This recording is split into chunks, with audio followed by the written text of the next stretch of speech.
आपको film style तो याद ही होगी। अरे वही फिल्म जो साल 2021 में आई थी और जिसने हंसा हंसा कर लोगों को लूटपोट कर दिया था। तो आपको बता दें, फिल्म तो सबको पसंद आई थी, साथ ही इसके किरदार भी लोगों के जहन में उतर गए थे। वैसे आज हम आपको स्टाइल मूवी के बारे में नहीं बल्कि उसके किरदार के बारे में बता रहे हैं, जो आजकल x mister India Manoj Patil की आत्महत्या की कोशिश के बाद सुर्खियों में है। वैसे सुर्खियों में तो वो अपने बेशुमार दौलत और शानो शौकत भरी जिंदगी जीने के लिए भी अक्सर रहते हैं।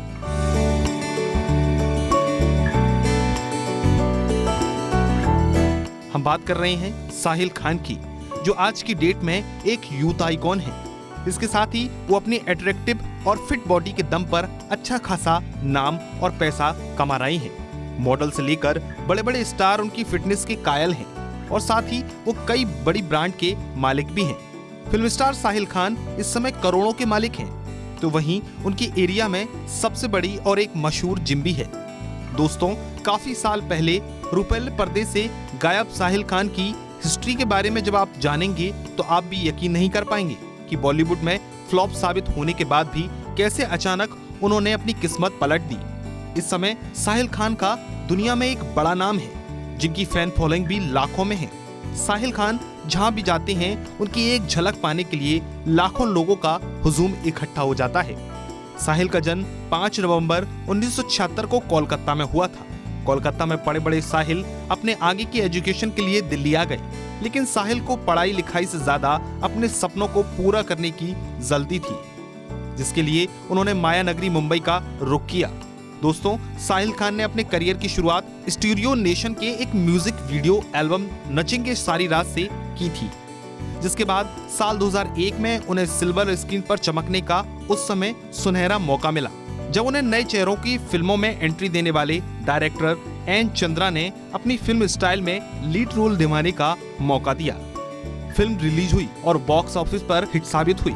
फिल्म में साहिल खान और शर्मन जोशी की जोड़ी को दर्शकों ने खूब पसंद किया और इस फिल्म के बाद जहां शर्मन अपनी फिल्मी करियर में आगे बढ़ते चले गए, तो वहीं साहिल की गिनती धीरे धीरे फ्लॉप एक्टर्स की लिस्ट में जाने लगी। ऐसा नहीं है कि फिल्म स्टाइल के बाद साहिल को फिल्में मिलना बंद हो गई थी।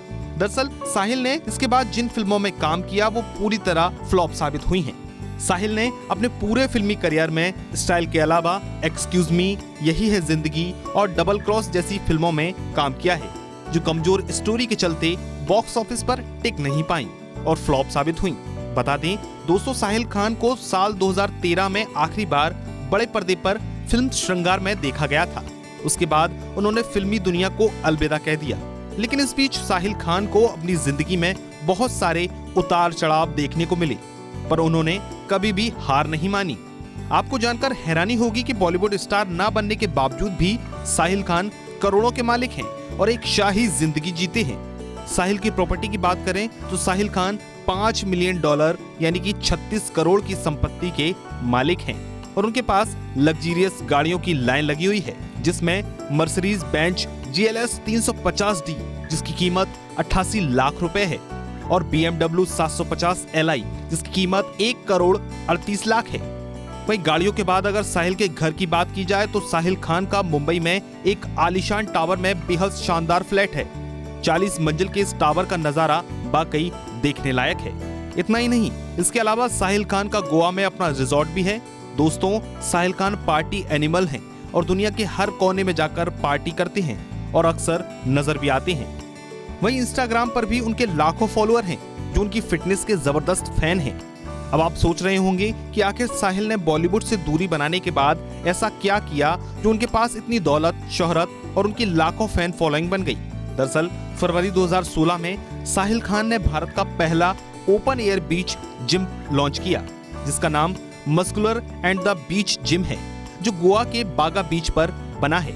और इसकी सबसे खास बात यह है कि इस जिम में मेंबरशिप सीनियर सिटीजन और फिजिकल चैलेंज लोगों के लिए भी एकदम फ्री है। असल में ये बिजनेस साहिल के लिए फायदे का सौदा साबित हुआ, जिसके बाद इन्होंने इसकी और कहीं अलग अलग जगह ब्रांच खोली। इतना ही नहीं, साहिल एक फिटनेस एंटरप्रेन्योर हैं। उनका एक YouTube चैनल भी है, जिसके जरिए वो अपने 2.47 मिलियन सब्सक्राइबर को बॉडी बिल्डिंग और फिटनेस के बारे में अक्सर सलाह देते दिखते हैं।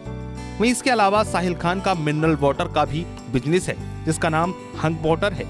और इतना ही नहीं दोस्तों, साहिल बिजनेस न्यूट्रिशन एक्सक्लूसिव डायरेक्टर और ब्रांड एम्बेसडर भी हैं।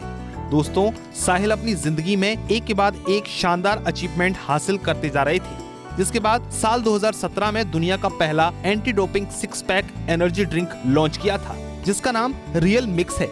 दोस्तों, क्या आपको पता है कि एनर्जी ड्रिंक के लॉन्च होने के बाद उन्होंने गेस्ट के तौर पर किसे बुलाया था?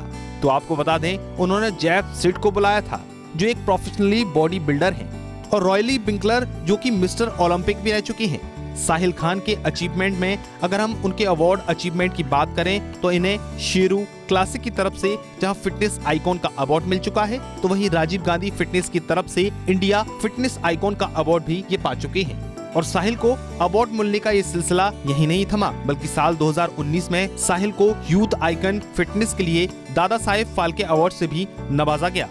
आपको बता दें कि साहिल फिट फैक्टर इंडिया के जज भी हैं। एक ही इंसान इतनी सारी अचीवमेंट सुनकर कोई भी हैरान हुए बिना नहीं रहेगा, और कहीं न कहीं इनके ऐशो आराम और सफलताएं देखकर इनसे रश्क भी करेगा। लेकिन दोस्तों, हर सिक्के के दो पहलू होते हैं। तो बता दें, जितनी इनकी बाहरी जिंदगी चकाचौंध से भरी हुई नजर आती है, तो उतना ही ज्यादा इनकी निजी जिंदगी और लव लाइफ बुरी तरह से कंट्रोवर्सी में घिरी हुई थी। इनकी शादी तो विवादों में घिरी रही थी। साथ ही बॉडी बिल्डर मनोज पाटिल के साथ विवाद भी आजकल सुर्खियां बटोर रहा है। साहिल की शादीशुदा जिंदगी अगर बात की जाए तो 21 सितंबर 2004 में उन्होंने अपनी गर्लफ्रेंड निगार खान से शादी की, लेकिन उनकी ये शादी ज्यादा दिनों तक टिक नहीं पाई और महज 9 महीनों के अंदर यानी जुलाई 2005 में दोनों का तलाक हो गया। वहीं आखिरी बार साहिल चर्चा में तब आए थे जब उनका नाम टाइगर श्रॉफ की मां आयशा श्रॉफ के साथ एक कोर्ट केस के दौरान सामने आया। यहाँ आप सोच रहे होंगे कि आखिर आयशा और साहिल के बीच क्या कनेक्शन हो सकता है। तो आपको बता दें, दोनों बिजनेस पार्टनर थे। इन्होंने साथ मिलकर एक फिल्म प्रोडक्शन कंपनी और साइबर इंटेल प्राइवेट लिमिटेड की एक साइबर सिक्योरिटी फर्म खोली थी। लेकिन आयशा के मुताबिक इस फर्म में उन्होंने 3 साल में तकरीबन 8 करोड़ रुपए इन्वेस्ट किए थे और लॉन्च होने के 13 महीने बाद ही वो फर्म बंद हो गई थी। इसके बाद तो आयशा श्रॉफ ने साहिल खान के ऊपर 5 करोड़ रुपए के घोटाले का केस दर्ज कर दिया था और नवंबर 2014 में दोनों के बीच का ये मामला कोर्ट तक पहुंचा और कोर्ट में साहिल ने आयशा के खिलाफ जो बयान दिया वो वाकई चौंकाने वाला था। दरअसल साहिल ने बताया कि आयशा और वो बिजनेस पार्टनर कभी भी नहीं थे, बल्कि वो रिलेशनशिप में थे और जिन पैसों की बात आयशा कर रही हैं, वो पैसे आयशा ने उनके लिए गिफ्ट खरीदने के लिए और हॉलीडे प्लान करने के लिए खर्च किए थे। लेकिन इसके बाद आयशा ने साहिल पर आरोप लगाते हुए कहा कि वो साहिल के साथ रिलेशनशिप में नहीं थी क्योंकि वो असल में गे है।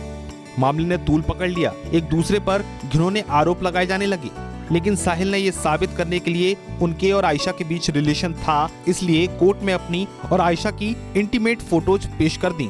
और दोस्तों, 4 महीने की रस्साकसी के बाद फरवरी 2015 में आयशा ने इस केस को वापस ले लिया और कोर्ट ने भी साहिल को आयशा के साथ उनकी सभी तस्वीरों को मिटाने का ऑर्डर दिया। साहिल खान ने एक तरफ जिंदगी में जहां अपार सफलताएं हासिल की हैं, तो वहीं दूसरी तरफ अपनी कंट्रोवर्शियल लाइफ की वजह से भी अक्सर सुर्खियों बटोरते रहे हैं। और आयशा श्रॉफ के साथ उनकी जिंदगी में ये अकेली कंट्रोवर्सी नहीं थी, बल्कि साहिल खान आज भी मीडिया में काफी हाईलाइट हैं, जब उन पर आरोप लग रहे हैं कि वो x body building Manoj Patil को प्रताड़ित करते थे और उन्हें मानसिक रूप से टॉर्चर करते थे और इसीलिए मनोज ने तंग आकर आत्महत्या करने की कोशिश की थी। मनोज ने अपने सुसाइड लेटर में आत्महत्या का जिम्मेदार एक्टर और बॉडी बिल्डर साहिल खान को ही बताया था। जिसके बाद अपना पक्ष रखते हुए साहिल खान ने एक प्रेस कॉन्फ्रेंस की और बताया कि खुदकुशी की कोशिश करने वाले मनोज पाटिल ने राज फौजदार को नकली और एक्सपायर्ड हो चुकी स्टेरॉइड बेची थी, जिनकी कीमत करीबन 2 लाख रुपए थी। जब राज फौजदार ने साहिल की इस बात की जानकारी दी, तो साहिल ने इस रैकेट का भंडाफोड़ करने के लिए उन्होंने मनोज के खिलाफ सोशल मीडिया पर बातें लिखी ताकि दुनिया को इसके बारे में पता चल सके। जरूर आए होंगे, अगर कंप्लेन हुई है तो जो मुंबई पुलिस है वो जो एक्शन लेगी मैं उसको मानूंगा और मेरे ख्याल से अगर मैं गलत हूं तो मुझे सजा मिलनी चाहिए। लेकिन अगर मैं गलत नहीं हूं और ये बहुत बड़ा रैकेट है तो आप लोग इस रैकेट को रासफाश करिए, सच जो है उसका साथ दीजिए। जी जरूर जाऊंगा। ये तो शुरुआत में इतना बड़ा था नहीं, मुझे लगा कि भाई इसके पैसे मिल जाएं, हम सब का अब दाल रोटी अपने अपने घर में चल रहा है, मुझे क्या इतना एनर्जी डाल के करने की जरूरत नहीं है, है ना। ये मेरा मैं वो तो नहीं हूं ना, इस देश में कोई बहुत छोटा आदमी हूं। लेकिन अब जब किसी ने जान देकर लेटर लिखकर इल्जाम लगा दिया और गलत तरह से उसको इमोशनली जस्ट बिकॉज पहले जो हो चुका है हिंदुस्तान में इतने बड़ा हुआ है उससे सिंपैथी लेने के लिए, तब मुझे लगा कि नहीं यार, ये मुझे सामने आकर आपसे बात करनी है, मुझे प्रूव करना है कि मैं सच बोल रहा हूँ। खैर ये तो बाद में ही पता चलेगा कि इस केस का अंजाम क्या होगा, लेकिन इसमें कोई शक नहीं है कि साहिल जिस तरह अपनी जिंदगी में एक बड़ी नामी हस्ती बनकर उभरे हैं, उससे ज्यादा वो अपनी जिंदगी में कंट्रोवर्सी से घिरे रहे हैं। भले ही बॉलीवुड में नाम ना कमा पाने का मलाल साहिल को आज भी हो, लेकिन इसमें कोई शक नहीं है कि साहिल खान ने जो दूसरा रास्ता चुना वो आज बेहद खुश हैं और करोड़ों कमा रहे हैं और शान की जिंदगी जी रहे हैं।